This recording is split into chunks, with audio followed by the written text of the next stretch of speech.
Community reps are students who are volunteer officers, and they represent the community area that they live in. So I go to a lot of meetings, sit on a lot of different boards representing different areas, and sometimes I can't make it to each of those meetings, or I feel like, me personally, I can't represent those areas in the way that they should be, and we wanted to give more of that power to students. So there were some boards that I wasn't there, and so a student voice wasn't present on that board.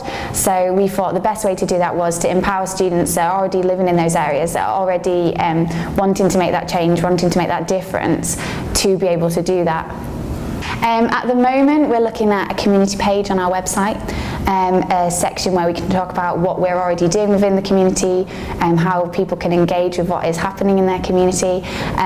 We're hoping to set up a forum, so people from those areas can come and chat to their community rep, and what do they want to see more of, what should we be getting involved in. We really want it to be what do students want us to be doing within their areas. How often do you think you'd be holding those sort of forums then? Probably termly. Will the Students' Union still be continuing to work with WERA through these community reps? Yes, definitely. The West End Residents Association is for all West End residents, and so the community rep for that area, for the Carholme Ward, will be a West End resident, and therefore they will be able to be a part of that association and work on that board. And as a wider organisation, as a Students' Union, we really want to encourage those good community relationships that may possibly have been slightly lost recently. We want to build those back up, and especially me, I'm really willing to kind of do that, and to make sure that we have an effective relationship with them. The positions of community reps, they were described as urgent at Student Council. Why was that?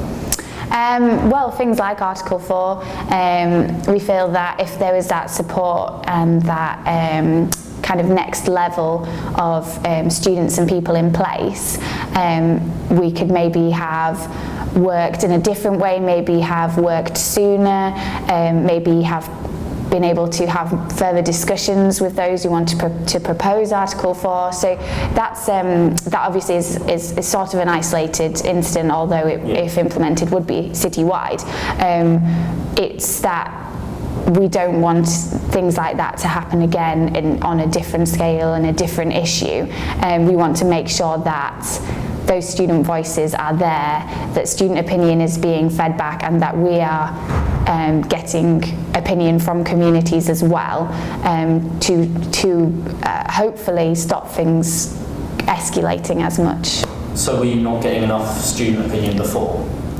I think we were getting student opinion, but I don't think people knew how to give opinion or what the direct line was, and this is a person who is there to represent your community needs, and it's more direct, it's more obvious, it will hopefully engage more. It might even engage those people who didn't necessarily realise they could give their student opinion. So I think we do get a student community opinion, but I think that we would get more if people knew how to pass on there. So how should they express their opinion? Should they do it to the Students' Union? Should they, go to a WERA meeting? What should they?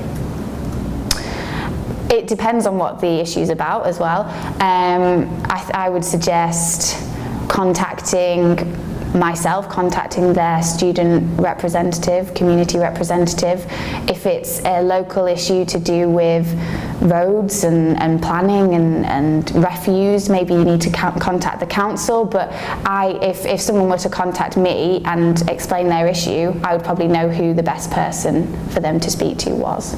Okay, so at Student Council, the two existing community reps were co-opted, was the phrase used.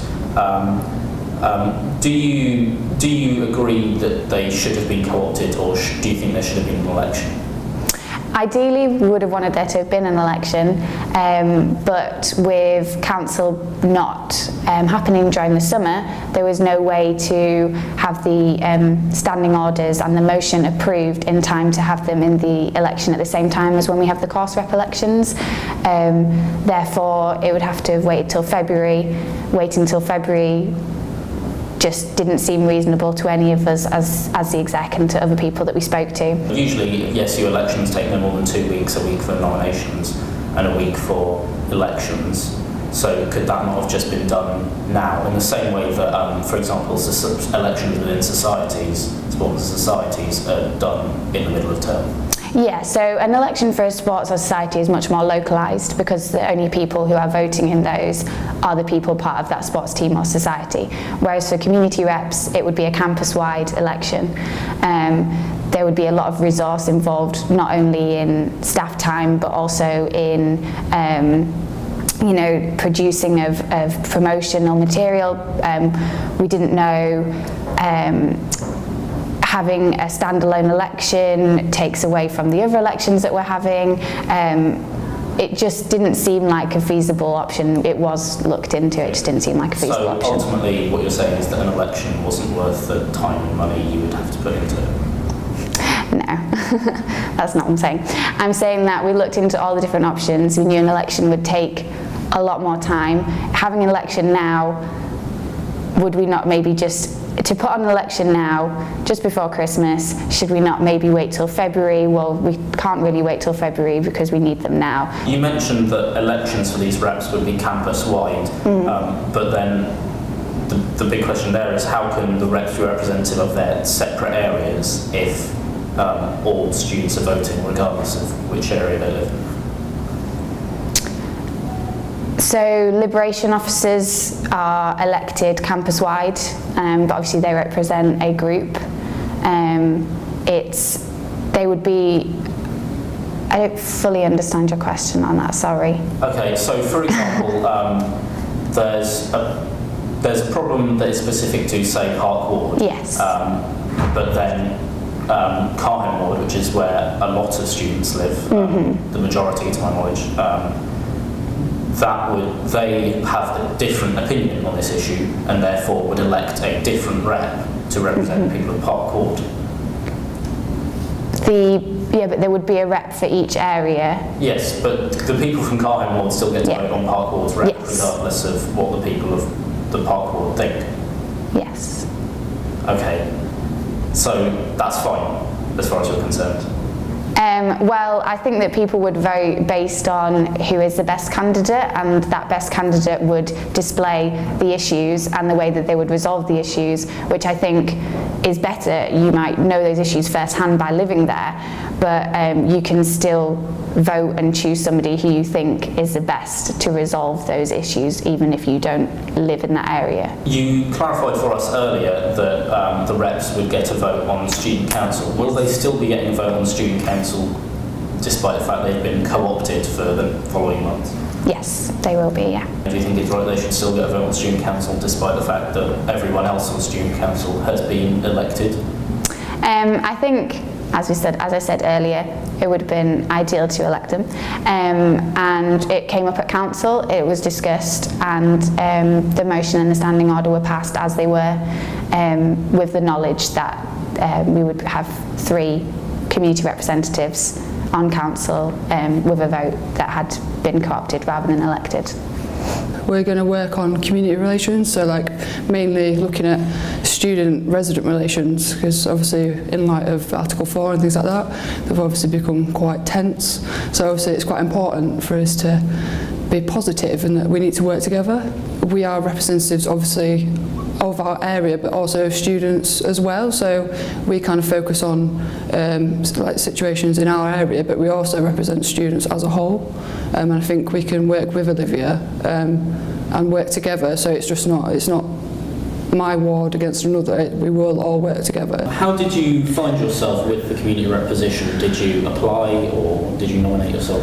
I kind of like, it was kind of not a nomination, but like a recommendation, so like I've done quite a lot of volunteer work in the past few months, and I really enjoyed it, and it was great. And I just found that like community relations was something that I was quite passionate about, so something that I thought that it'd be great to be able to be involved in.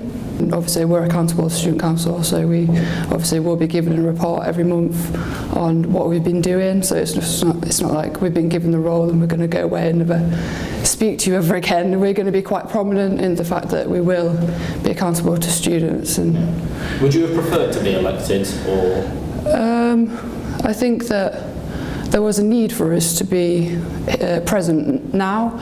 So like if we were to wait until the election, I feel that we wouldn't have been able to be effective, and I think that it would be problematic to you would be able to just vote, because obviously a lot of people don't know where they're going to be living next year yet. Yeah. So that's obviously another issue. Okay. Would that not imply though that community rep elections should be held at the same time as first year course rep elections, when everyone does know where they're living in September or October? Yeah.